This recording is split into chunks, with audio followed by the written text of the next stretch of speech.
Hello viewers, आज हम बड़ी सोच का बड़ा जादू बुक का 3rd चैप्टर का फर्स्ट पार्ट पढ़ने जा रहे हैं। विश्वास जगाएं, डर भगाएं।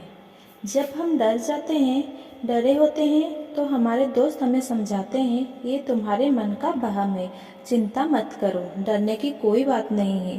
परंतु आप और हम जानते हैं कि डर की इस किस्म की दवा से काम नहीं चलता है। हाँ, इस तरह की तसल्ली हमें कुछ मिनट या कुछ घंटे का ही आराम मिलता है। ये तुम्हारे मन का वहम है वाले उपचार से विश्वास नहीं जगता, ना ही डर का इलाज होता है। हाँ, डर वास्तविक होता है और इसे जीतने से पहले हमें यह मानना ही पड़ेगा कि इसका अस्तित्व होता है। आजकल इंसान के ज़्यादातर डर मनोवैज्ञानिक होते हैं। चिंता, तनाव, उलझन, त्रास, ये सभी हमारी नकारात्मक अनुशासनहीन कल्पना के कारण पैदा होता है।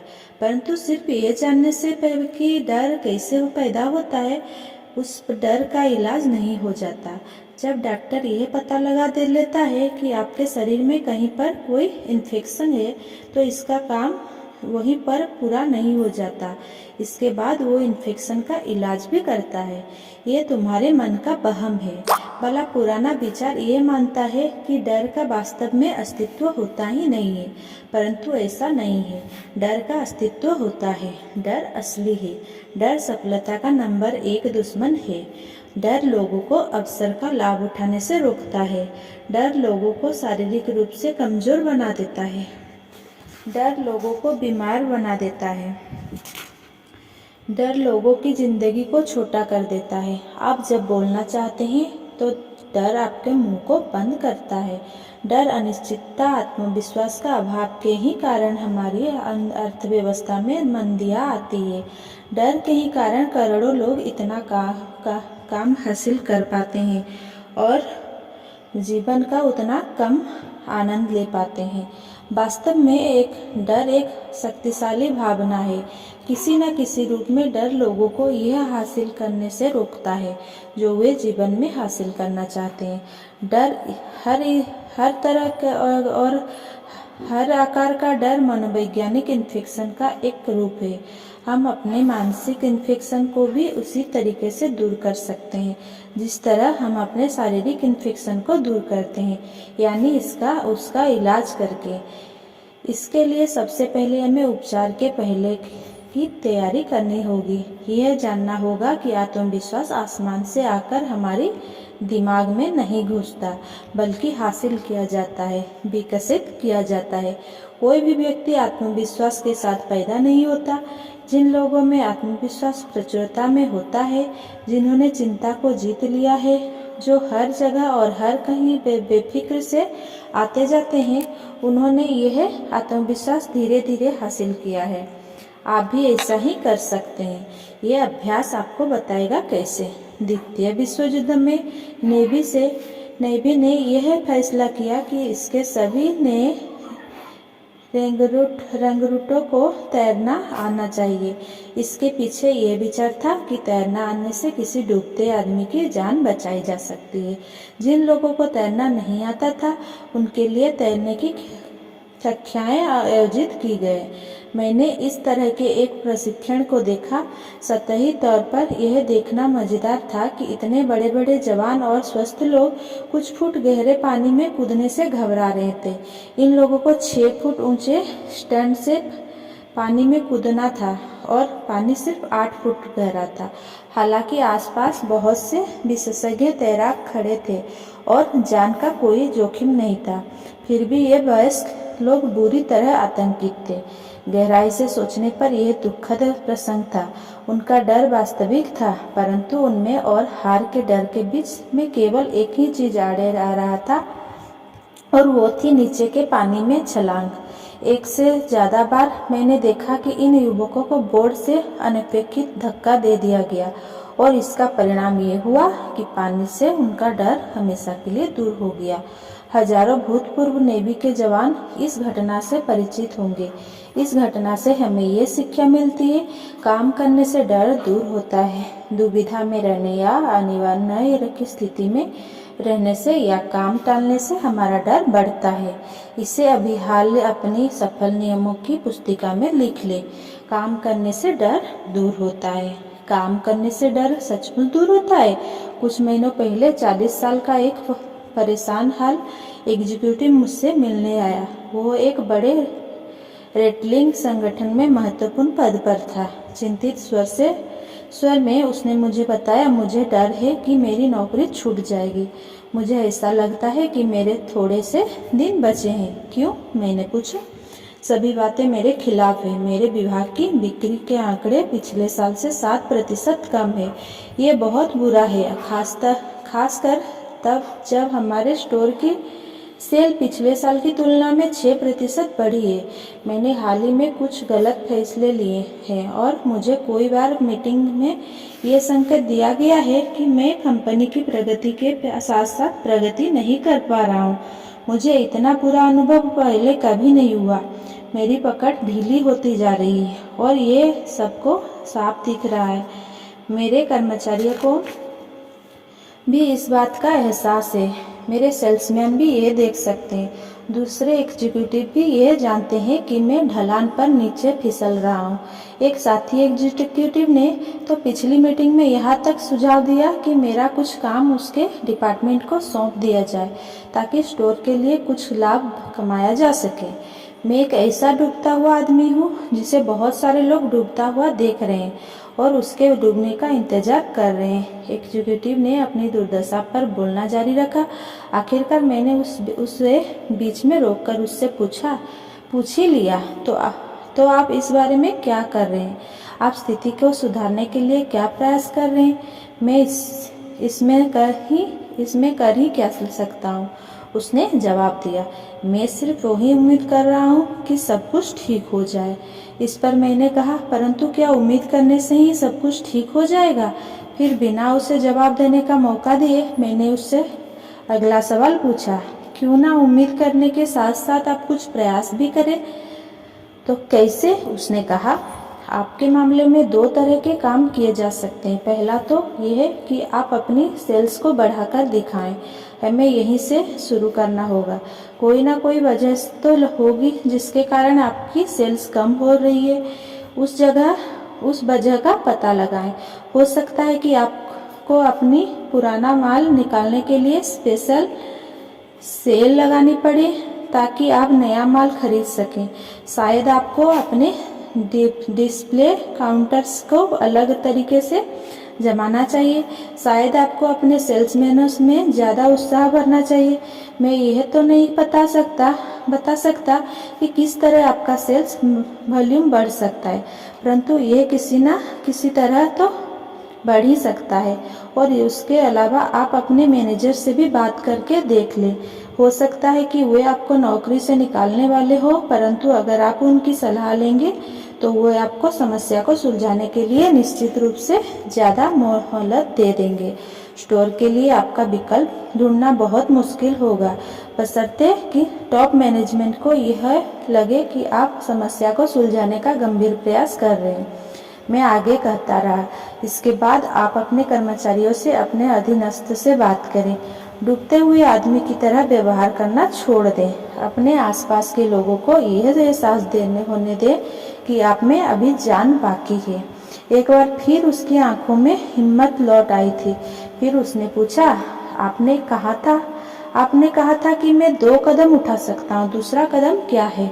दूसरा कदम यह है जिसे आप बीमा योजना कह सकते हैं कि आप किसी दूसरे स्टोर में अपने लिए ऐसी जगह ढूंढ कर रखें जहां आपको यहाँ से ज़्यादा तनख्वाह मिल सके। अगर आप सकारात्मक कार्य करेंगे तो मुझे नहीं लगता कि आपको इसकी ज़रूरत पड़ेगी। आपकी कर्मठता से आपके सेल्स आंकड़े निश्चित रूप से सुधर जाएंगे। फिर भी एक तो विकल्प रहना हमेशा ज़्यादा अच्छा रहता है। याद रखें, बेरोजगार आदमी के लिए नौकरी हासिल करना बहुत मुश्किल होता है, जबकि पहले से नौकरी कर रहे आदमी के लिए नौकरी हासिल करना बेरोजगार की तुलना में 10 गुना ज़्यादा आसान होता है।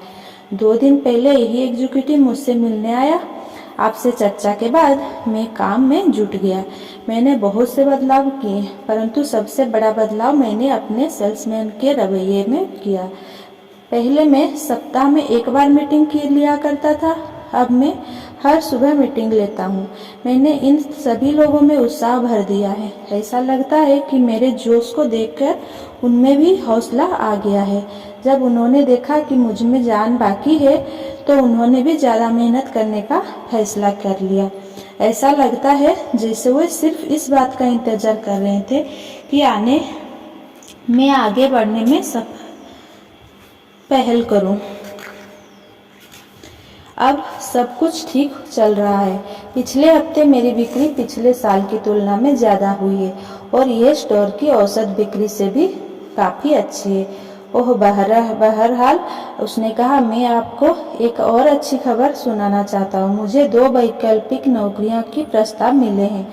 निश्चित रूप से इससे मैं खुश हूँ, परंतु मैंने दोनों को अस्वीकार कर दिया क्योंकि यहाँ पर सब कुछ एक बार फिर ठीक ठाक हो गया है। जब हम कठिन समस्याओं का सामना करते हैं तो हम तब तक दलदल में फंसे रहते हैं जब तक कि हम कर्म नहीं करते हैं। आशा से शुरुआत होती है, परंतु जीतने के लिए आशा के साथ साथ कर्म की भी जरूरत होती है। कर्म के सिद्धांत पर अमल करें। अगली बार जब भी आपको डर लगे, चाहे डर छोटा हो या बड़ा, अपने आप को संभाले। फिर इस सवाल का जवाब ढूंढे, किस तरह के काम से मैं अपने डर को देखेंगे। अपने डर का कारण खोज ले, फिर उचित कदम उठाएं। डर और उनके उपचार के कुछ उदाहरण नीचे बताए गए हैं। डर का प्रकार और इलाज। रंग रूप के कारण झिझक। अपना हुलिया सुधारें। नाई की दुकान या ब्यूटी पार्लर में जाएं। जूते चमकाएं। साफ और प्रेस किए हुए कपड़े पहने। बेहतर ढंग से तैयार हो। अच्छा दिखने के लिए हमें हमेशा नए कपड़ों की जरूरत नहीं होती। सेकंड में किसी महत्वपूर्ण ग्राहक को खो देने का खतरा। बेहतर सेवा देने की दुगुनी कोशिश करें।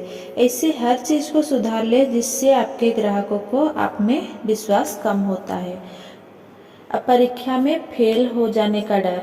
चिंता में समय गंवाने के बजाय इस समय को पढ़ने में लगाएं। आपके नियंत्रण से पूरी तरह बाहर की चीज का डर। अपना ध्यान किसी दूसरी तरफ ले जाएं। अपने बगीचे में जाकर खरपतवार साफ करें। अपने बच्चों के साथ खेलें। फिल्म देखने जाएं। 5 में किसी ऐसी चीज से शारीरिक क्षति का डर जिसे आप नियंत्रित ना कर सकते हो, जैसे बिजली गिरना, तूफान आना या हवाई जहाज दुर्घटना का डर। अपना ध्यान दूसरों के डर को कम करने में, उनकी मदद करने में लगाएं। प्रार्थना करें। यह डर कि दूसरे लोग क्या सोचेंगे या क्या कहेंगे। ये सुनिश्चित कर ले कि आप जो करना चाहते हैं वो सही है, फिर उस काम को कर दें। किसी भी व्यक्ति ने बिना आलोचना के कोई महत्वपूर्ण काम कभी नहीं किया है। साथ में निवेश करने या घर खरीदने का पहले का डर। सभी पहलुओं पर विचार कर ले, फिर फैसला करें। एक बार फैसला करने के बाद आप उसी के हिसाब से काम करें। अपनी बुद्धि और अपने निर्णय में विश्वास रखें। लोगों का डर। चीजों को सही नजरिए से देखें। याद रखें, सामने वाला व्यक्ति भी आप ही की तरह एक इंसान है। डर का इलाज करने और विश्वास हासिल करने के लिए ये 2 कदम उठाएं। पहला, डर का असली कारण पता करें। यह तय कर ले कि आप वास्तव में किस चीज से डर रहे हैं। दूसरा, फिर कर्म करें। हर तरह का डर किसी न किसी तरह के काम से दूर हो सकता है। और याद रखें, झिझकने से आपका डर बढ़ता ही है, कम नहीं होता। इसीलिए देर न करें, बल्कि तत्काल काम में जुट जाएं और फैसला करें। आत्मविश्वास के अभाव का कारण होती है खराब याददाश्त। आपका दिमाग किसी बैंक की तरह होता है। हर दिन आप अपने दिमाग के बैंक में विचारों को जमा करते जाते हैं। विचारों का यह संग्रह बढ़ता जाता है और आपकी याददाश्त बन जाता है। जब भी आप सोचने बैठते हैं या आपके सामने कोई समस्या आती है तो दरअसल आप अपनी यादों के बैंक से पूछते हैं, इस बारे में मैं क्या जानता हूँ। आपकी यादों का बैंक पहले से जमा किए हुए विचारों के संग्रह में से आपको आपकी मनचाही जानकारी देता है। आपकी यादें ही वो मूलभूत सप्लायर है जो आपको नए विचारों के लिए कच्चा माल प्रदान करती है। आपकी यादों के बैंक का टेलर बहुत ही भरोसेमंद है। यह वो आपको कभी धोखा नहीं देता। जब आप उसके पास जाकर कहते हैं, मिस्टर टेलर मुझे कुछ विचार निकाल कर दो जिससे ये सिद्ध हो कि मैं बाकी लोगों जितना योग्य नहीं हूँ, वो कहता है, बिल्कुल सर। याद करें, आपने पहले भी 2 बार इस काम को करने की कोशिश की थी और आप असफल हुए थे। याद करें, आपकी छोटी कक्षा की टीचर ने कहा था कि आप कोई भी काम ढंग से नहीं कर सकते। याद करें, आपने अपने साथी कर्मचारियों को अपने बारे में यह कहते सुना था। याद करें, ऐसा ही। और मिस्टर टेलर एक के बाद एक विचार निकालकर आपको देते हैं जिससे यह निष्कर्ष निकलता है कि आप अयोग्य है और असमर्थ है। परंतु अगर आप अपनी यादों के टेलर से यह कहें, मिस्टर टेलर मुझे एक महत्वपूर्ण फैसला करना है, क्या आप मुझे ऐसे विचार प्रदान करेंगे जिनसे मुझे हौसला मिले? और इसके जवाब में मिस्टर टेलर कहते हैं, बिल्कुल सर। परंतु इस बार वे आपको पहले से जमा किए हुए ऐसे विचार देते हैं जिनसे यह साबित होता है कि आप सफल हो सकते हैं। याद करें, आपने पहले भी ऐसी परिस्थिति में वह शानदार काम किया था। याद करें, मिस्टर स्मिथ को आप पर कितना भरोसा था। याद करें, आपको अच्छे दोस्त आपके बारे में यह कहा करते थे। याद करें, मिस्टर टेलर पूरी तरह सहयोग करेंगे और आपको उसी तरह के विचार निकालने देंगे जिस तरह के विचार आप निकालना चाहते हैं। आखिर वो आपका बैंक है। यहाँ पर 2 उपाय दिए जा रहे हैं जिनके प्रयोग से आप अपनी यादों के बैंक का प्रभावी उपयोग कर सकते हैं और अपना आत्मविश्वास जगा सकते हैं। पहला, अपनी यादों के बैंक से केवल सकारात्मक विचार ही जमा करें। इस बात को अच्छी तरह से समझ लें, हर व्यक्ति के जीवन में अप्रिय, मुश्किल, हतोत्साहित करने वाली घटनाएं होती है, परंतु इन घटनाओं के प्रति असफल और सफल लोगों की प्रतिक्रियाओं को अलग अलग होती है। असफल लोग बुरी घटनाओं को दिल से लगा कर रखते हैं। वे अप्रिय स्थितियों को बार बार याद करते हैं ताकि वह उनके यादों में अच्छी तरह से जम जाएं। वे अपने दिमाग से उन्हें नहीं निकाल पाते। रात को भी वे जिस घटना के बारे में सोचते हुए सोते हैं, वो दिन में हुई कोई अप्रिय घटना ही होती है। दूसरी तरफ आत्मविश्वास से पूर्ण सफल लोग इस तरह की घटनाओं को भूल जाते हैं। सफल लोग अपनी यादों के बैंक में केवल सकारात्मक विचार ही रखते हैं। आपकी कार किस तरह चलेगी अगर हर सुबह काम पर जाने से पहले आप 2 मुट्ठी धूल अपने क्रैक केस में डाल दें? क्या आपका शानदार इंजन बैठ नहीं जाएगा और आप इससे जो कराना चाहते हैं वो करने से इनकार नहीं कर देगा? आपके दिमाग में जमा नकारात्मक अप्रिय विचार भी आपके दिमाग को इसी तरह से प्रभावित करते हैं। नकारात्मक विचार आपकी मानसिक मोटर को इसी तरह ही अनावश्यक टूट-फूट का शिकार बनाते हैं। इससे चिंता, कुंठा और हीनता की भावनाएं पैदा होती है। नकारात्मक विचार आपको सड़क के किनारे खड़ा रखते हैं, जबकि बाकी लोग अपने गाड़ियों पर फर्राटे से आगे बढ़ रह जाते हैं। ऐसा करें उन क्षणों में जब आप अपने विचारों के साथ अकेले हो, जब आप अपनी कार चला रहे हो या अकेले खाना खा रहे हो। सुखद सकारात्मक घटनाएं याद करें। अपनी यादों के बैंक में अच्छे विचार डालें। इससे आत्मविश्वास बढ़ता है। इससे आप में मैं सचमुच अच्छा हूँ की भावना जगती है। इससे आपका शरीर भी स्वस्थ रहता है। इसका एक बढ़िया तरीका ये है, सोने जाने से पहले अपनी यादों के बैंक में अच्छे विचारों को डाल दें। अपने जीवन की अच्छी बातों को याद करें। ये सोचें कि आपको कितनी सारी चीज़ें के लिए ऊपर वाले का शुक्रगुजार होना चाहिए। आपकी पत्नी या आपका पति, आपके बच्चे, आपके दोस्त, आपका स्वास्थ्य, उन अच्छी चीज़ों को याद करें जो आपने लोगों को आज करते देखा है। अपनी छोटी छोटी सफलताओं और उपलब्धियों को याद करें। उन कारणों को दोहराएं कि आपको आज जीवन में जीवित होने के लिए खुश क्यों होना चाहिए। सेकंड में अपनी यादों के बैंक से केवल सकारात्मक विचार ही निकालें। कोई वर्ष पहले मैं शिकागो में मनोवैज्ञानिक सलाहकार की एक कर्म के साथ करीबी से रूप से जुड़ा हुआ था। वे कई तरह की मामले सुलझाते थे, परंतु उनमें से ज़्यादातर मामले विवाह संबंधी समस्याओं और मनोवैज्ञानिक कठिनाइयों से संबंधित होते थे। एक दिन मैं फर्म के मुखिया से उसके प्रोफेशन और उसकी तकनीकों के बारे में बात कर रहा था। मैं यह जानना चाहता था कि वो किस तरह असंतुलित व्यक्ति की मदद करता है। उसने कहा, क्या आप जानते हैं कि लोग अगर केवल एक चीज़ कर ले तो उन्हें मेरी सेवाओं की कभी ज़रूरत ही नहीं पड़ेगी। वो क्या? मैंने उत्सुकता से पूछा। सिर्फ यही कि आप अपने नकारात्मक विचारों को नष्ट कर दें, इससे पहले कि वे विचार राक्षस बन जाएं और आपको नष्ट कर दें। मैं जिन लोगों की मदद करता हूँ उनमें से ज़्यादातर लोग, उसने कहा, मानसिक आतंक की दुनिया में रहते हैं। शादी की बहुत सारी कठिनाइयाँ हनीमून राक्षस की वजह से होती है। हनीमून उतना संतोषजनक नहीं रहा होगा जितना एक या दोनों जीवनसाथी चाहते हैं, परंतु उस याद को दफना देने के बजाय वे लोग सैकड़ों बार उस पर विचार करते रहते हैं, जब तक कि वो उनके वैवाहिक जीवन की एक बहुत बड़ी बाधा नहीं बन जाती। वे मेरे पास 5 या 10 साल बाद आते हैं। आमतौर पर मेरे ग्राहक यह नहीं जान पाते कि समस्या की जड़ कहाँ है। वो मेरा काम है कि मैं उनकी कठिनाई का विश्लेषण करूं और उन्हें यह बताऊं कि उन्होंने राय का पहाड़ बना लिया है। कोई भी व्यक्ति किसी भी अप्रिय घटना को मानसिक राक्षस बना सकता है। मेरे मनोवैज्ञानिक दोस्त ने आगे कहा, नौकरी की असफलता, असफल रोमांस, बुरा निवेश, टीनेज बच्चे के व्यवहार से निराश, ऐसे आम राक्षस हैं जिनकी वजह से मैंने लोगों को परेशान देखा है और मैं इन राक्षसों को मारने में इन लोगों की मदद करता हूँ। ये स्पष्ट है कि अगर हम किसी भी नकारात्मक विचार को बार बार दोहराएंगे तो इसका मतलब है कि हम इसे या खाद पानी दे रहे हैं, और अगर हम इसे खाद पानी देंगे तो ये धीरे धीरे बड़ा राक्षस बनकर हमारे आत्मविश्वास को नष्ट कर देगा और हमारी सफलता की राह में गंभीर मनोवैज्ञानिक कठिनाइयाँ खड़ी कर देगा।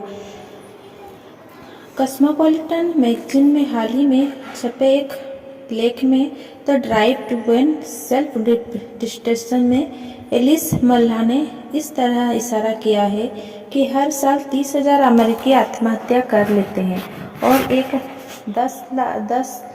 1 लाख लोग आत्महत्या का असफल प्रयास करते हैं। उन्होंने आगे कहा, इस बात के आश्चर्यजनक प्रमाण मिले हैं। लाखों करोड़ों दूसरे लोगों धीमे धीमे कम स्पष्ट तरीकों से खुद को मार रहे हैं। बाकी के लोग शारीरिक आत्महत्या करने के बजाय आध्यात्मिक आत्महत्या कर रहे हैं, क्योंकि वे खुद को कई तरह से अपमानित, दंडित कर रहे हैं और कुल मिलाकर अपने आप को छोटा बना रहे हैं। जिस मनोवैज्ञानिक मित्र का मैंने जिक्र किया था, उसने मुझे बताया कि किस तरह उसने अपनी एक ऐसी मरीज को रोका जो मानसिक और आध्यात्मिक आत्महत्या करने पर तुली हुई थी। उसने कहा, इस मरीज की उम्र 35 से ऊपर होगी। उसके 2 बच्चे थे। सामान्य भाषा में कहा जाए तो उसे गंभीर डिप्रेशन था। अपनी जिंदगी का हर अनुभव उसे दुखद अनुभव ही लगता था। उसका स्कूली जीवन, उसकी शादी, बच्चों का लालन पालन, जिन जगह पर वो रही थी, सभी के बारे में उसकी सोच नकारात्मक थी। उसने बताया कि उसे याद नहीं है कि वो कभी सुखी भी रही थी, और चूंकि व्यक्ति अपने उचित अतीत की कुंजी से ही अपने वर्तमान में रंग भरता है, इसीलिए उसे वर्तमान जीवन में भी सिर्फ निराशा और अंधेरा ही नजर आ रहा था। जब मैंने उससे पूछा कि सामने वाली तस्वीर में उसे क्या दिख रहा था, तो उसने कहा, ऐसा लगता है जैसे यहाँ आज रात तूफान आने वाला है। यह उस तस्वीर का सबसे निराशाजनक विश्लेषण था। यह तस्वीर एक बड़ी ऑयल पेंटिंग है जिसमें सूर्य आसमान में नीचे की तरफ है। चित्र बहुत चतुराई से बनाया गया है और इसे सूर्योदय का दृश्य भी समझा जा सकता है और सूर्यास्त का भी। मनोवैज्ञानिक ने कहा कि लोग तस्वीर में जो देखते हैं उससे उनके व्यक्तित्व के बारे में संकेत मिल जाता है। ज़्यादातर लोग कहते हैं कि यह सूर्योदय का दृश्य है, जबकि मानसिक रूप से असंतुलित डिप्रेस्ड व्यक्ति हमेशा इसे सूर्यास्त का दृश्य बताते हैं। एक मनोवैज्ञानिक के रूप में मैं किसी व्यक्ति कि याददाश्त तो नहीं बदल सकता, परंतु अगर मरीज सहयोग दे तो मैं उसे अपने अतीत को अलग तरीके से देखने का नज़रिया दिखा सकता हूँ। मैंने इस महिला को भी ऐसा ही करना सिखाया। मैंने उसे बताया कि वह अपने अतीत को पूरी तरह निराशावादी रवैये से ना देखे और उसमें से खुशी और आनंद के पलों को याद करने की कोशिश करे। 6 महीने के बाद उसकी हालत में थोड़ा सा सुधार हुआ। उस वक्त मैंने उसे एक खास काम सौंपा। मैंने उससे कहा कि वो हर दिन 3 कारण लिखे जिनके कारण उसे खुशी होना चाहिए। हर सप्ताह गुरुवार को मैं उसके लिखे कारणों को देख लेता था। यह सिलसिला 3 माह तक चलता रहा। उसमें काफ़ी सुधार हो रहा था। आज वो महिला एक सामान्य जीवन जी रही है। वो सकारात्मक है और वो ज़्यादातर लोगों जितना ही सुखी है। जब इस महिला ने अपनी यादों के बैंक से नकारात्मक विचार निकालना बंद कर दिया तो उसकी हालत में सुधार होना शुरू हो गया। चाहे मनोवैज्ञानिक समस्या बड़ी हो या छोटी, इलाज हमेशा तभी शुरू होता है जब व्यक्ति अपनी यादों के बैंक से नकारात्मक विचारों को निकालना बंद कर देता है और उनके बजाय सकारात्मक विचार निकालना शुरू कर देता है। मानसिक राक्षस ना बनाएं। अपनी यादों के बैंक से अप्रिय विचार निकालना बंद कर दें। जब भी आपको किसी तरह की कोई परिस्थितियाँ याद आए तो उसके अच्छे हिस्से के बारे में सोचें, बुरे हिस्से को भूल जाएं, उसे दफना दें। अगर आप यह पाएं कि आप नकारात्मक पहलू पर ही विचार कर रहे हैं तो उस घटना से अपने दिमाग को पूरी तरह हटा दें। और यहाँ हम आपको एक और महत्वपूर्ण और उत्साहवर्धक बात बताना चाहते हैं। आपका मस्तिष्क अप्रिय घटनाओं को भुलाना चाहता है। अगर आप सहयोग करें तो अप्रिय यादें धीरे धीरे सिकुड़ती जाती है और आपकी यादों के बैंक का टेलर उन्हें बाहर निकालता जाता है। डॉक्टर मेबलिन एस हेडविग एक प्रसिद्ध एडवर्टाइजमेंट मनोवैज्ञानिक है और याद रखने की हमारी योग्यता के बारे में वे कहते हैं, जब जागने वाले भावना सुखद होती है तो विज्ञापन को याद रखना आसान होता है। जब जागने वाली भावना सुखद नहीं होती तो पाठक या श्रोता उस विज्ञापन के संदेश को जल्दी ही भूल जाते हैं। अप्रिय घटनाएं हमारी चाहे गई चीज़ों के खिलाफ होती है, इसीलिए हम उन्हें याद नहीं रखना चाहते। संक्षेप में, अगर हम उन्हें बार बार याद ना करें तो अप्रिय घटनाएं को भूलना आसान है। अपनी यादों के बैंक से केवल सकारात्मक विचार ही निकालें, बाकी को यूं ही बेकार पड़ा रहने दें और आपका आत्मविश्वास आसमान छू लेगा। आपको ऐसा लगेगा जैसे आप किला फतह कर सकते हैं। आपको लगेगा आप दुनिया की चोटी पर पहुंच सकते हैं। आप जब भी अपने नकारात्मक खुद को छोटा करने वाले विचारों को याद करने से इनकार करते हैं तो आप अपने डर को जीतने की तरफ एक बड़ा कदम आगे बढ़ाते हैं। लोग दूसरे लोगों से क्यों डरते हैं? जब दूसरे लोग हमारे आसपास होते हैं तो हम इतना आत्मचेतन क्यों हो जाते हैं? हमारे संकोच की क्या वजह होती है? हम इस बारे में क्या कर सकते हैं? दूसरे लोग का डर एक बड़ा डर होता है, परंतु इसे जीतने का भी एक तरीका है।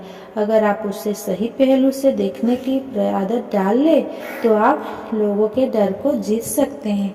मेरे एक सफल बिजनेस मित्र ने मुझे बताया कि किस तरह उसने लोगों के बारे में सही नज़रिया सीखा। उसका उदाहरण सचमुच दिलचस्प है। द्वितीय विश्व युद्ध में सेना में जाने से पहले मैं हर एक के सामने झिझकता था, हर एक से डरता था। आप सोच भी नहीं सकते मैं उस समय कितना शर्मीला और संकोची हुआ करता था। मुझे लगता था बाकी लोग मुझसे बहुत ज़्यादा स्मार्ट है। मैं अपनी शारीरिक और मानसिक कमियों को लेकर चिंता किया करता था। मैं सोचा करता था कि मेरा जन्म ही असफल होने के लिए हुआ है। फिर किस्मत से मैं सेना में चला गया और वहाँ जाने के बाद मेरे दिल से लोगों का डर निकल गया। 1942 में 1943 के दौरान जब सेना में लोगों को भर्ती किया जा रहा था तो मुझे भर्ती केंद्र पर मेडिकल ऑफिसर के रूप में तैनात किया गया। मैंने इन लोगों के परीक्षण में सहयोग किया। मैं इन रंगरूटों को जितना देखता रहा था, मेरे मन से लोगों का डर उतना ही कम होता जाता था। सैकड़ों की तादाद में लोग खड़े हुए थे। सभी पूरे कपड़े उतारे हुए थे और सभी लगभग एक से दिख रहे थे। हाँ, इनमें से कुछ मोटे थे और कुछ दुबले, कुछ लंबे थे और कुछ छोटे, कुछ नाटे, परंतु वे सभी परेशान थे। सभी अकेलापन अनुभव कर रहे थे। कुछ समय पहले यही लोग युवा एग्जीक्यूटिव हुआ करते थे। कुछ समय पहले इनमें से कुछ किसान थे, कुछ सेल्समैन थे, कुछ ब्लू कलर कर्मचारी थे और कुछ यूं ही सड़कों पर खाक छाना करते थे। कुछ दिन पहले ये लोग अलग अलग काम किया करते थे, परंतु भर्ती केंद्र पर वे सारे लोग एक से दिख रहे थे। तब मैंने एक महत्वपूर्ण बात सोची। मैंने पाया कि लोग ज्यादातर मामलों में एक से होते हैं। लोगों में समानताएं ज्यादा होती है और असमानताएं कम होती है। मैंने पाया कि सामने वाला आदमी भी मेरे जैसा ही है। उसे भी अच्छा खाना पसंद है, उसे भी अपने परिवार और दोस्तों की याद आती है, वो भी तरक्की करना चाहता है, उसके पास भी समस्या है और वो भी आराम करना चाहता है। इसीलिए अगर सामने वाला मेरे जैसा ही है तो उससे डरने की कोई वजह ही नहीं है। अब मैं आपसे पूछता हूँ, क्या यह बात कम काम की नहीं है? अगर सामने वाला मेरे जैसा ही है तो उससे डरने की कोई वजह ही नहीं है। लोगों को सही नजरियों से देखने के दो तरीके ये हैं। सामने वाले व्यक्ति को संतुलित दृष्टि से देखें। लोगों के साथ व्यवहार करते समय इन दो बातों का ध्यान रखें। पहली बात तो ये कि सामने वाला व्यक्ति महत्वपूर्ण है। निश्चित रूप से वह महत्वपूर्ण है। हर व्यक्ति महत्वपूर्ण होता है, परंतु यह भी याद रखें कि आप भी महत्वपूर्ण हैं। तो जब आप किसी व्यक्ति से मिले तो ऐसा सोचें, हम दो महत्वपूर्ण लोग मिलकर किसी आपसी लाभ या रुचि के विषय पर चर्चा कर रहे हैं। कुछ महीनों पहले एक बिजनेस एग्जीक्यूटिव ने फोन पर मुझे बताया कि उसने मेरे सुझाए एक युवक को नौकरी पर रख लिया है। आपको पता है मुझे उसकी किस बात ने प्रभावित किया? मेरे दोस्त ने कहा। कौन सी बात ने? मैंने पूछा। मुझे उसका आत्मविश्वास बेहद पसंद आया। ज्यादातर उम्मीदवार तो कमरे में घुसते समय डरे हुए रहते हैं और सहमे हुए रहते हैं। उन्होंने मुझे उस तरह के जवाब दिए जो उनकी राय में मैं सुनना चाहता था। एक तरीके से ज्यादातर उम्मीदवार भिखारियों की तरह व्यवहार कर रहे थे। उन्हें आप कुछ भी दे सकते थे और उन्हें आपसे किसी खास चीज की उम्मीद नहीं थी, परंतु जी का व्यवहार इन सब से अलग था। उसने मेरे प्रति सम्मान दिखाया, परंतु इसके साथ महत्वपूर्ण बात यह थी कि उसने अपने प्रति भी सम्मान दिखाया। मैंने उससे जितने सवाल पूछे, उसने भी मुझसे तकरीबन उतने ही सवाल पूछे। ये कोई चूहा नहीं है, वो असली मर्द है और मैं उसके आत्मविश्वास से बहुत प्रभावित हुआ। आपसी महत्व का रवैया आपको परिस्थिति को देखने का संतुलन रवैया देता है। सामने वाला व्यक्ति आपकी नज़र में आपसे ज़्यादा महत्वपूर्ण नहीं बन पाता। हो सकता है सामने वाला व्यक्ति बहुत बड़ा, बहुत महत्वपूर्ण दिख रहा हो, परंतु याद रखें है तो वो भी एक इंसान ही। उसके पास भी तो वही सुरुचियाँ, इच्छाएं और समस्याएं होगी जो आपके पास है। तो सेकेंड में समझने का रवैया विकसित करें। जो लोग आपको नीचा दिखाना चाहते हैं, आपके पर कतरना चाहते हैं, आपकी टांग खींचना चाहते हैं, आपकी बुराई करना चाहते हैं, ऐसे लोगों की इस दुनिया में कोई कमी नहीं है। अगर आप इनका सामना करने के लिए तैयार नहीं है तो वो लोग आपके आत्मविश्वास में बड़े बड़े छेद कर देंगे और आपको ऐसा लगेगा जैसे आप पूरी तरह हार चुके हैं। आपको ऐसे वयस्क हमलावर के विरुद्ध ढाल चाहिए, उस हमलावर के लिए जो अपनी पूरी ताकत से आप पर चढ़ाई करने के लिए कमर कैसे बैठा है। कुछ महीने पहले होटल की रिजर्वेशन डेस्क पर मैंने सीखा कि इस तरह के लोगों का सामना किस तरह से किया जा सकता है। शाम के 5 बजे थे और होटल में नए अतिथियों का रजिस्ट्रेशन किया जा रहा था। मेरे सामने वाले आदमी ने क्लर्क को अपना नाम बताया। क्लर्क ने कहा, ये सर, आपके लिए एक बढ़िया सिंगल रूम बुक किया हुआ है। सिंगल है ये? वो आदमी गुस्से से चिल्लाया। मैंने तो डबल बेड का ऑर्डर किया था। क्लर्क ने विनम्रता से जवाब दिया, मैं देख लेता हूँ सर। उसने अपनी फाइल निकाली और उसमें देखकर कहा, माफ़ कीजिए सर, आपके टेलीग्राम में साफ लिखा हुआ था कि सिंगल रूम चाहिए। अगर खाली होता तो मैं आपको खुशी खुशी डबल बेडरूम दे देता, परंतु हमारे पास अभी कोई डबल बेडरूम खाली नहीं है। क्रुद्ध ग्राहक चिल्लाया, भाड़ में जाए कि टेलीग्राम में क्या लिखा है, मुझे तो डबल बेडरूम ही चाहिए।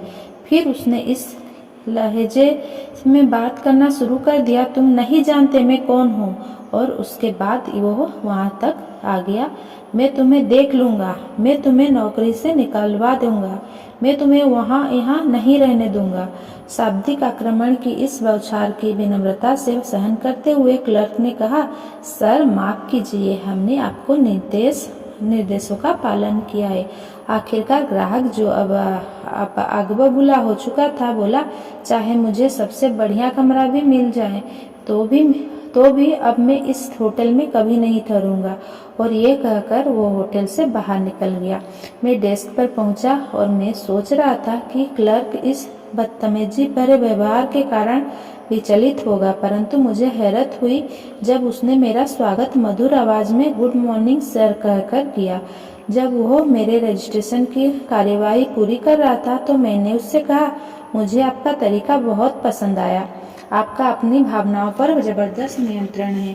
सर, क्लर्क ने कहा, मैं इस तरह के आदमी पर गुस्सा नहीं हो सकता। वो वास्तव में मुझ पर गुस्सा नहीं हो रहा था, मैं तो सिर्फ एक बलि का बकरा था। शायद उस बेचारे को अपनी पत्नी से कोई समस्या होगी, या उसका बिजनेस चौपट हो रहा होगा, या हो सकता है वो हीन भावना से ग्रस्त हो, और वो उसके लिए एक सुनहरा अवसर था जब वो अपनी शक्ति सिद्ध कर सके।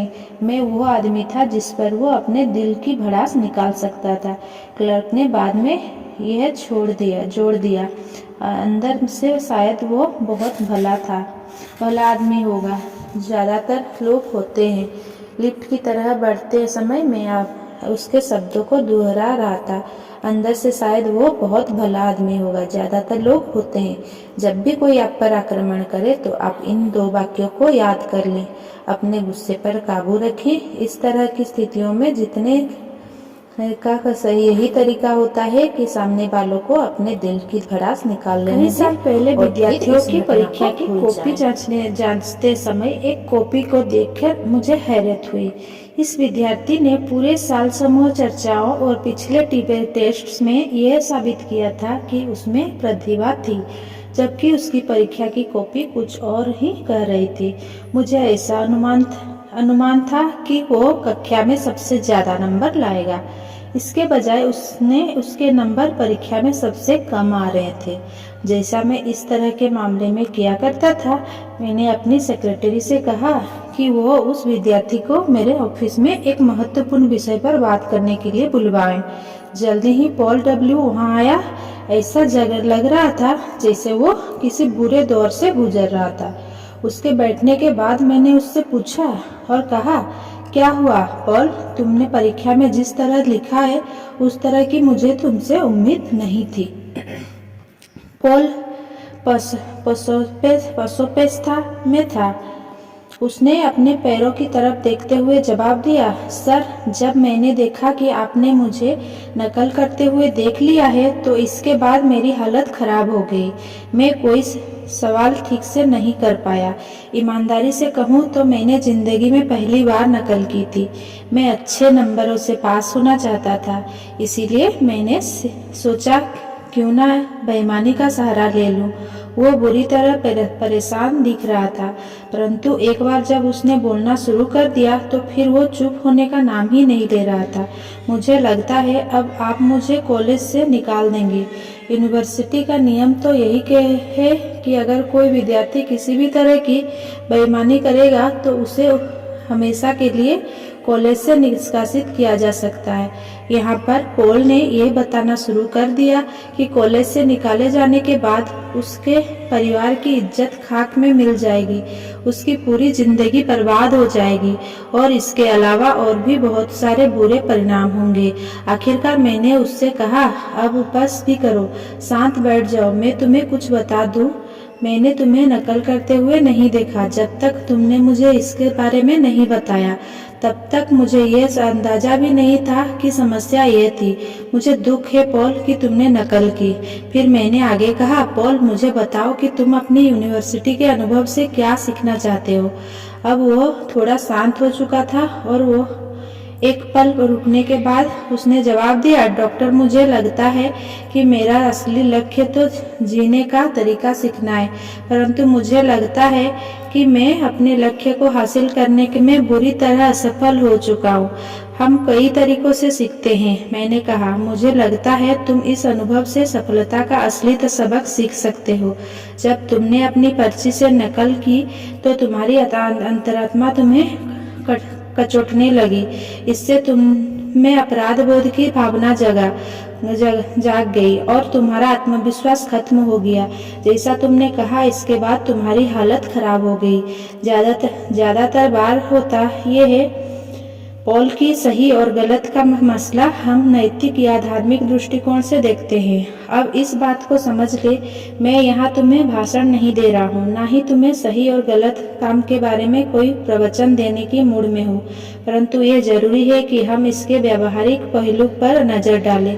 जब तुम कोई ऐसा काम करते हो जो तुम्हारी अंतरात्मा को खिलाफ होता है तो तुममें अपराध बोध आ जाता है और इस अपराध बोध के कारण तुम्हारे सोचने की क्षमता खत्म हो जाते हैं। आप ठीक तरह से नहीं सोच सकते क्योंकि आपका दिमाग लगातार यही सवाल पूछता रहता है, क्या मैं पकड़ा जाऊंगा, क्या मैं पकड़ा जाऊंगा। पॉल, मैंने आगे कहा, तुम्हें परीक्षा में अच्छे नंबर की इतनी ज्यादा चाहत थी कि तुमने वो किया जो तुम्हारी नजरों में गलत था। जीवन में बहुत सारे मौके मिल आएंगे जब सफलता हासिल करने के लिए तुम्हारे सामने गलत काम करने का प्रलोभन मौजूद होगा। उदाहरण के तौर पर किसी दिन आप इतनी बुरी तरह कोई सामान बेचना चाहोगे कि आप अपने ग्राहक को जानबूझकर गलत जानकारी देकर उसे खरीदने के लिए मजबूर कर देंगे और ऐसा करने से आपको सफलता मिल सकती है, परंतु इससे होता यह है आपका अपराध बोध आप पर हावी हो जाएगा और अगली बार जब आप अपने ग्राहक को देखेंगे तो आप परेशान हो जाएंगे, तनाव में आ जाएंगे। आप सोचने लगेंगे, क्या उसे पता चल गया है कि मैंने उसे धोखा दिया था।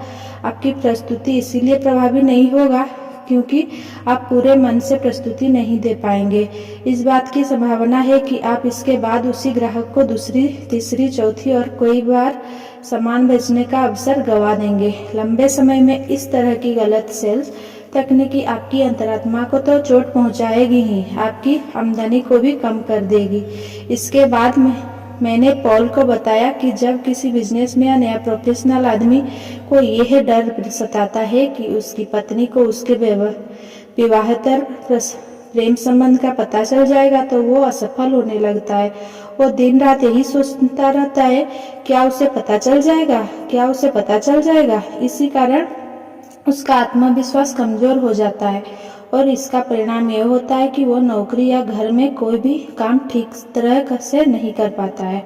मैंने पॉल को याद दिलाया कि कोई अपराधी कोई सबूत या संकेत नहीं छोड़ते, फिर भी वे सिर्फ इसीलिए पकड़े जाते हैं क्योंकि वे अपराधियों की तरह व्यवहार करते हैं और उन्हें देखकर यह समझ में आ जाता है कि इन्होंने कोई गलत काम किया है। उनकी अपराध बोध की भावनाएं उसे संदिग्ध आदमियों की सूची में शामिल कर देती है। हम में से हर एक में सही होने, सही सोचने और सही काम करने की इच्छा होती है। जब हम इस इच्छा के विपरीत व्यवहार करते हैं तो हम अपने अंतरात्मा में कैंसर की बीमारी आमंत्रित कर लेते हैं। यह कैंसर बढ़ता है और हमारे आत्मविश्वास को कम करता जाता है। इसीलिए इस तरह का कोई काम ना करें जिसे करने के बाद आपको यह डर सताने लगे, क्या मैं पकड़ा जाऊंगा, क्या लोगों को इस बात का पता चल जाएगा? क्या मैं बचने में सफल हो पाऊंगा? धोखा देकर और अपना आत्मविश्वास कम करके अच्छे नंबर लाने की यानी कि सफल होने की कोशिश कभी न करें। मुझे ये बताते हुए खुशी हो रही है कि पॉल को सीख मिल गई। उसने सही काम करने का व्यवहारिक मूल्य समझ लिया। मैंने सुझाव दिया कि वह बैठ जाए और एक बार फिर से परीक्षा दे। उसने मुझसे सवाल किया, परंतु क्या आप मुझे कॉलेज से नहीं निकालोगे? मेरा जवाब था, मैं निष्कासन के नियम जानता हूँ, परंतु अगर हम धोखा देने वाले सारे विद्यार्थियों को कॉलेज से निकाल देंगे तो हमारे आधे प्रोफेसरों की छुट्टी हो जाएगी, और अगर हम धोखे देने का विचार करने वाले सभी विद्यार्थियों को निकाल देंगे तो हम कॉलेज में ताले लगाने पड़ेंगे। इसीलिए मैं इस घटना को भूलने के लिए तैयार हूँ, अगर तुम एक काम करो। बिल्कुल, उसने कहा। मैंने उसे एक पुस्तक दी। पुस्तक का नाम था 50 Years with the Golden Rule। इसे देते हुए मैंने उससे कहा, पॉल, इस पुस्तक को पढ़ो और पढ़ने के बाद इसे वापस कर देना। जेसी पेनिन के खुद को शब्द में ये जाने कि किस तरह उस सही काम करने की वजह से वे अमेरिका के सबसे अमीर व्यक्तियों में के समूह में शामिल हो गए। सही काम करने से आपकी अंतरात्मा संतुष्ट रहती है और इससे आत्मविश्वास भी बढ़ता है। जब हम कोई गलत काम करते हैं तो दो नकारात्मक बातें होती है। पहली बात तो ये कि हमें अपराध बोध आ जाता है और इस अपराध बोध से हमारा आत्मविश्वास कम हो जाता है। दूसरी बात यह है कि देर सवेर दूसरे लोग को हमारे गलत काम की जानकारी मिल जाती है और उनका हम पर से विश्वास उठ जाता है। सही काम करें और अपने आत्मविश्वास को बनाए रखें। यही सफल चिंतन का कारगर तरीका है। यहाँ एक मनोवैज्ञानिक सिद्धांत दिया जा रहा है जो 25 बार पढ़ने लायक है। इसे तब तक पढ़ते रहे जब तक कि यह आपके दिमाग में पूरी तरह से ना घुस जाए। विश्वासपूर्ण चिंतन के लिए विश्वासपूर्ण काम करें। महान मनोवैज्ञानिक डॉक्टर जॉर्ज इब्ल्यू ग्रीन ने अपनी प्रसिद्ध पुस्तक अप्लाइड साइकोलॉजी में लिखा है, याद रखें, काम ही भावनाओं के अंग्रेज होते हैं। हम अपनी भावनाओं को तो सीधे नियंत्रित नहीं कर सकते, परंतु हम अपने कामों को नियंत्रित करके अपनी भावनाओं को नियंत्रित कर सकते हैं। वैवाहिक समस्याओं और गलतफहमियों को दूर करने के लिए सच्चे मनोवैज्ञानिक तथ्यों को जानें। हर दिन सही काम करें और जल्द ही आप में सही भावनाएं जाग जाएगी। यह सुनिश्चित कर ले कि आप अपने जीवन साथी के साथ डेटिंग करें, उसका चुंबन ले, हर दिन उसकी सच्ची तारीफ करें और भी ऐसी ही छोटी छोटी चीज करें और आपको प्यार कम होने की चिंता कभी नहीं करनी पड़ेगी। आप प्रेम के काम करते रहेंगे तो जल्दी ही आप में प्रेम की भावना भी उत्पन्न हो जाएगी। मनोवैज्ञानिकों के अनुसार शारीरिक गतिविधियों में बदलाव करके हम अपने रवैये को बदल सकते हैं। उदाहरण के तौर पर आप अगर मुस्कुराने की क्रिया करते हैं तो आप सचमुच मुस्कुराने के मूड में आ जाएंगे। जब आप अपने शरीर को झुकने के बजाय तान लेते हैं तो आप ज़्यादा सुपीरियर महसूस करने लगते हैं। इसके उलट अगर तैरियां चढ़ाकर देखें तो पाएंगे कि आप तैरियां चढ़ाने के मूड में आ गए हैं। यह सिद्ध करना तो आसान है कि अपनी क्रियाओं पर काबू करने आप अपनी भावनाओं को बदल सकते हैं। जो लोग अपना परिचय देने में संकोच करते हैं वे अपने संकोच को आत्मविश्वास में बदल सकते हैं अगर वे सिर्फ कुछ सामान्य क्रियाएं करें। पहली बात तो यह है कि सामने वाले से गर्मजोश से हाथ मिलाएं। इसके बाद सामने वाले व्यक्ति की तरफ एकल सीधे देखें और तीसरा बात, अपने संकोच को आत्मविश्वास में बदल सकते हैं कैसे? पहली बात तो ये कि सामने वाले से गर्मजोशी से हाथ मिलाएं। इसके बाद सामने वाले व्यक्ति की तरफ एकल सीधे देखें और तीसरी बात, सामने वाले से कहें, मुझे आपसे मिलकर खुशी हुई। इन 3 साधारण क्रियाओं से आपका संकोच अपने आप और तत्काल दूर हो जाएगा। आत्मविश्वास से भरी क्रिया की वजह से आप में अपने आप आत्मविश्वास आ जाएगा। आत्मविश्वासपूर्ण चिंतन करने के लिए आत्मविश्वास की क्रियाएं करें। जिस तरह की भावनाएं आप स्वयं में जगाना चाहते हैं उस तरह के काम करें। नीचे आत्मविश्वास बढ़ाने वाले 5 अभ्यास दिए जा रहे हैं, उन्हें सावधानी से पढ़ें। फिर इनका अभ्यास करने की पूरी कोशिश करें और आप अपना आत्मविश्वास काफ़ी बढ़ा चढ़ा पाएंगे। पहला, आगे की बेंच पर बैठे। कभी आपने मीटिंग या चर्च या क्लासरूम या किसी और तरह की सभा में इस बात पर गौर किया है कि पीछे की सीट सबसे पहले भर जाती है। ज़्यादातर लोग पीछे की लाइन में इसीलिए बैठते हैं ताकि वे लोगों को नज़रों में ना आए, और वे लोगों की नज़रों में आने से इसीलिए बचना चाहते हैं क्योंकि उनमें आत्मविश्वास नहीं होता। आगे बैठने से आत्मविश्वास बढ़ता है। इसका अभ्यास करें। आगे से यह नियम बना लें कि आप जितना आगे बैठ सकते हैं बैठें। यह बात तो पक्की है कि आगे बैठने से आप थोड़े ज़्यादा नज़रों में रहते हैं, परंतु याद रखिए, सफलता के लिए लोगों की नज़रों में रहना जरूरी होता है। सेकंड में, नज़रें मिलाकर बात करने का अभ्यास करें। कोई व्यक्ति किस तरह अपनी आंखों का प्रयोग करता है, इससे भी हमें उसके बारे में काफ़ी जानकारी मिल सकती है। अगर कोई आपकी आंखों में सीधे नहीं देखता है तो आपके मन में यह सवाल तत्काल आ जाता है, यह व्यक्ति क्या छुपाने की कोशिश कर रहा है, ये व्यक्ति किस बात से डरा हुआ है, क्या ये मुझे धोखा देना चाहता है, इस व्यक्ति के इरादे क्या हैं। और आमतौर पर आँखों के संपर्क में असफलता से दो बातें पता चलती है। पहली ये, मैं आपके सामने आने पर असहज अनुभव करता हूँ, मैं आपसे हीन अनुभव करता हूँ, मैं आपसे डरा हुआ अनुभव करता हूँ। या सामने वाले से आंखें ना मिलाने से ये बात पता चलती है, मैं अपराध बोध से ग्रस्त हूँ, मैंने ऐसा कुछ किया है या सोचा है जो मैं नहीं चाहता कि आपको पता चल जाए। मुझे डर है कि अगर मैं आपसे नज़र मिलाऊंगा तो आप मेरे लिए दिल की बात समझ जाएंगे। जब आप नज़रें मिलाने से बचते हैं तो आप सामने वाले पर अच्छी छाप नहीं छोड़ पाते। आप कहते हैं, मैं डरा हुआ हूँ, मुझ में आत्मविश्वास की कमी है। इस डर को जीतने का यही तरीका है कि आप सामने वाले से नज़रें मिलाकर बात करें। नज़रें मिलाकर बात करने से सामने वाले को यह संदेश आ जाता है, मैं ईमानदार और सच्चा हूँ, मैं जो कह रहा हूँ मैं उसमें पूरी तरह यकीन करता हूँ, मैं डरा हुआ नहीं हूँ, मैं आत्मविश्वास से भरा हुआ हूँ। अपनी आँखों से काम ले। दूसरे व्यक्ति की आंखों में आंखें डालकर बात करें। इससे न सिर्फ आप में आत्मविश्वास आ जाएगा बल्कि इससे सामने वाला भी आप पर विश्वास करने लगेगा। 3, 25% तेज चले। जब मैं छोटा था तो काउंटी सीट पर जाना ही अपने आप में एक रोचक अनुभव होता था। जब सारे काम हो चुके होते हैं और हम कार में लेट जाते हैं तो मेरी माँ अक्सर कहा करती थी, देवी यहाँ थोड़ी देर चुपचाप बैठो और देखो कि लोग किस तरह चल रहे हैं। माँ इस खेल को बहुत अच्छी तरह से खेलती थी।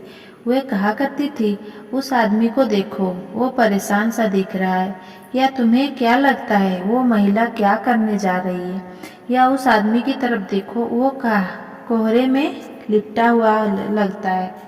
लोगों को चलते हुए देखना सचमुच मजेदार था। मनोरंजन का यह तरीका फिल्म देखने से सस्ता पड़ता था। मुझे बाद में पता चला कि इस खेल को खेलने के पीछे माँ का क्या एक कारण ये भी था और इससे भी ज़्यादा शिक्षा की भी मिलती थी। मैं अब भी लोगों को चलते हुए देखता हूँ। कॉरिडोर में, लॉबी में, फुटपाथ पर लोगों को चलते हुए देखकर मैं समझ लेता हूँ कि उनकी मानसिक स्थिति कैसी है। मनोवैज्ञानिक झुकी हुई मुद्राओं और सुस्त चाल का संबंध खुद के बारे में, अपनी नौकरी के बारे में, अपने आसपास के लोगों के बारे में अप्रिय रवैये से जोड़ते हैं। परंतु मनोवैज्ञानिक यह भी बताते हैं कि आप अपने मुद्रा को बदलकर और अपने चलने की गति को बदलकर अपने रवैये को सचमुच बदल सकते हैं। आप भी देखिए, अगर देखेंगे तो आप यह पाएंगे कि शरीर की क्रिया मानसिक क्रिया का परिणाम है। जो व्यक्ति हरा हुआ है, चोट खाया हुआ है, वो मरा चलता है, सुस्त चलता है, उसमें आत्मविश्वास शून्य होता है। औसत लोग औसत चाल चलते हैं, उनकी गति औसत होती है, उनके चेहरे पर लिखा होता है, मुझे अपने आप पर नाज नहीं है। एक तीसरा समूह भी होता है। इस समूह के लोगों में प्रबल आत्मविश्वास होता है। वे आम लोगों से तेज चलते हैं, उनकी चाल में एक फुर्ती होती है, उनकी चाल दुनिया को बताती है मैं किसी महत्वपूर्ण काम से किसी महत्वपूर्ण जगह जा रहा हूँ। इससे भी बड़ी बात यह है कि जो काम मैं 15 मिनट बाद करने जा रहा हूँ, मुझे उसमें सफलता मिलेगी। आत्मविश्वास बढ़ाने के लिए 25% तेज चलने की तकनीक का प्रयोग करने के देखिए। अपने कंधों को सीधा कर ले, अपने सिर को ऊपर उठा ले और थोड़े तेज कदमों से आगे की तरफ बढ़े चले। आप पाएंगे कि आपका आत्मविश्वास भी बढ़ चुका है। कोशिश करें और परिणाम खुद देखें। चौथा, बोलने की आदत डालें। कोई तरह की समूह के साथ काम करते हुए मैंने ये पाया है कि बहुत से समझदार और योग्य लोग चर्चाओं में भाग नहीं लेते हैं। चर्चा के दौरान उनका मुंह ही नहीं खुल पाता। ऐसा नहीं है कि उनके पास बाकी लोगों जितना अच्छे विचार नहीं होते या वे बोल नहीं सकते। इसका कारण सिर्फ ये होता है कि उनमें आत्मविश्वास नहीं होता। यह चुप्पा व्यक्ति अपने बारे में इस तरह की बातें सोचता है, मेरा विचार शायद काम का नहीं है। अगर मैं कुछ कहूँगा तो हो सकता है कि लोग मुझे मूर्ख समझेंगे। इसीलिए बेहतर यही है कि मैं चुपचाप बैठा रहूं। इसके अलावा समूह के बाकी लोग मुझसे बेहतर जानते हैं। मैं दूसरों के सामने यह जताना नहीं चाहता कि मैं कितना नासमझ हूँ। जितनी बार यह चुप्पा व्यक्ति बोलने में असफल रहता है, वो अपने आप को उतना ही ज्यादा अक्षम और हीन बनाता जाता है। अक्सर वो खुद से यह कमजोर सा वादा करता है। अंदर से वो जानता है कि इस वादे को वो कभी पूरा नहीं कर पाएगा, कि वो अगली बार मौका पड़ने पर जरूर बोलेगा। ये बहुत महत्वपूर्ण है। हर बार जब चुप्पा व्यक्ति बोलने में असफल रहता है तो वो आत्मविश्वास को खत्म करने वाले जहर की ओर एक खुराक गटक लेता है। अपने आप पर उसका विश्वास उतना ही कम होता जाता है। सकारात्मक पहलू यह है कि आप जितना ज़्यादा बोलते हैं, आपका आत्मविश्वास उतना ही ज़्यादा बढ़ता रह जाता है और आपके लिए अगली बार बोलना उतना ही ज़्यादा आसान हो जाता है। बोलने की आदत डालें। आत्मविश्वास बढ़ाने के लिए यह आदत विटामिन की तरह काम करती है। आत्मविश्वास बढ़ाने की इस तकनीक का प्रयोग करें। हर ओपन मीटिंग में बोलने का नियम बना लें। आप जिस बिजनेस वार्ता, कमेटी, मीटिंग, कम्युनिटी फोरम में भाग लें, उसमें अपने आप कुछ न कुछ कहें। इस मामलों में कोई अपवाद न रखें। कोई टिप्पणी करे, कोई सुझाव दे, कोई सवाल पूछे और आखिरी में कभी न बोले। आपको सबसे पहले बोलने की आदत डालनी चाहिए। आपको झिझक तोड़नी होगी और मूर्ख दिखने के बारे में चिंता न करें। आप मूर्ख नहीं दिखेंगे। अगला व्यक्ति चाहे आपसे सहमत ना हो, परंतु कोई दूसरा व्यक्ति आपसे जरूर सहमत होगा। अपने आप से यह सवाल करना छोड़ दे, क्या मैं कभी बोलने की हिम्मत कर पाऊंगा? इसके बजाय समूह के लीडर का ध्यान आकर्षित करने का लक्ष्य बनाएं ताकि आप बोल सके। बोलने की विशेष प्रशिक्षण और अनुभव के लिए अपने स्थानीय टेस्टोमास्टर के क्लब में शामिल हो जाए।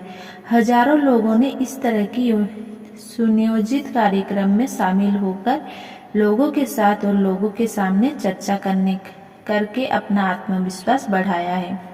5 में बड़ी मुस्कुराहट दें। ज्यादातर लोग का कहना है कि मुस्कुराहट से उन्हें सच्ची ताकत मिलती है। उन्हें बताया गया है कि मुस्कुराहट आत्मविश्वास की कमी को दूर करने के लिए एक बढ़िया दवा है, परंतु ज्यादातर लोग इस बात में इसीलिए यकीन नहीं करते क्योंकि जब वे डरे होते हैं तो वे मुस्कुराने की कोशिश ही नहीं करते। ये छोटा सा प्रयोग करके देखें, आप पराजित अनुभव करें और बड़ी मुस्कुराहट दें। एक साथ एक ही समय में यह संभव नहीं है। आप ऐसा कर ही नहीं सकते। बड़ी मुस्कुराहट आपको आत्मविश्वास देती है। बड़ी मुस्कुराहट आपका डर भगाती है, चिंता दूर करती है और निराशा हर लेती है। और एक सच्ची मुस्कुराहट सिर्फ आपका आत्मविश्वास को ही नहीं बढ़ाती या सिर्फ आपके मन से बुरी भावनाओं को ही नहीं हटाती। सच्ची मुस्कुराहट से लोगों का विरोध भी पिघल जाता है और ये तत्काल होता है।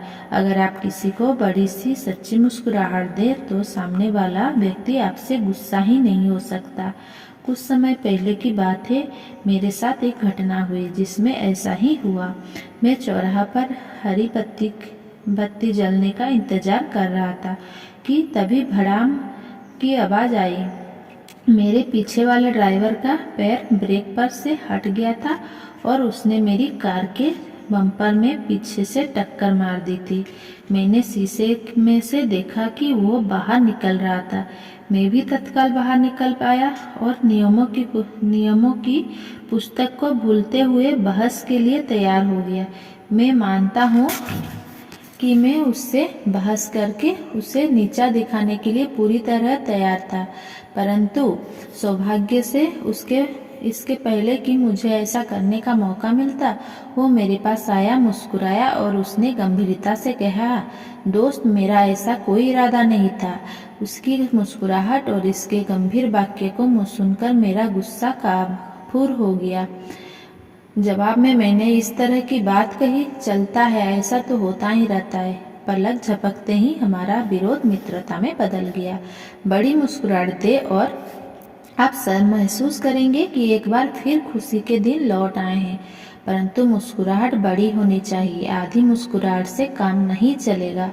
आधी मुस्कुराहट की सफलता की कोई गारंटी नहीं है। तब तक मुस्कुराए जब तक आपके दांत ना दिखने लगे। बड़ी मुस्कुराहट की सफलता की पूरी गारंटी है। मैंने कई बार सुना है, हाँ, परंतु जब मैं डरा हुआ होता हूँ या मैं गुस्से में होता हूँ तो मेरी मुस्कुराने की इच्छा ही नहीं होती।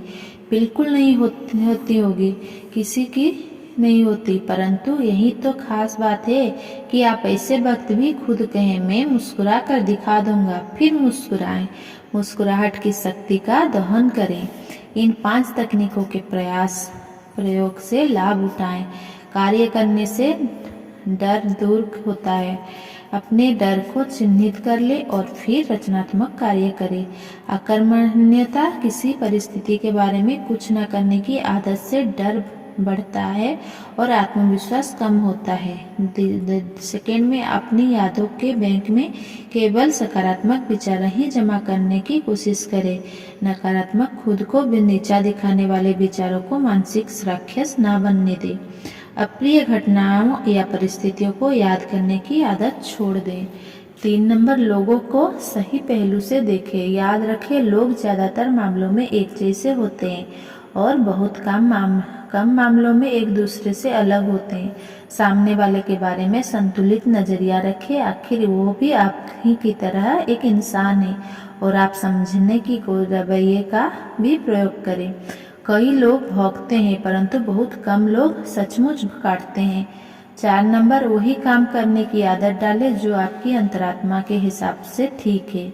इससे आपके जीवन में अपराध बोध का जहर नहीं घुल पाता।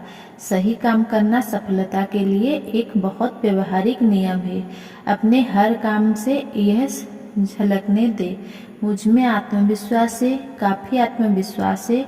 अपने रोजमर्रा के जीवन में इन छोटी छोटी तकनीकों का प्रयोग करें। आगे के बेंच पर बैठे। ब, नजरें मिलाने का अभ्यास करें। स, 25% तेज चले। द, बोलने की आदत डाले। ई, बड़ी मुस्कुराहट दी। ये करना है। ये हुआ 3rd चैप्टर का complete. Thank you for watching. Please like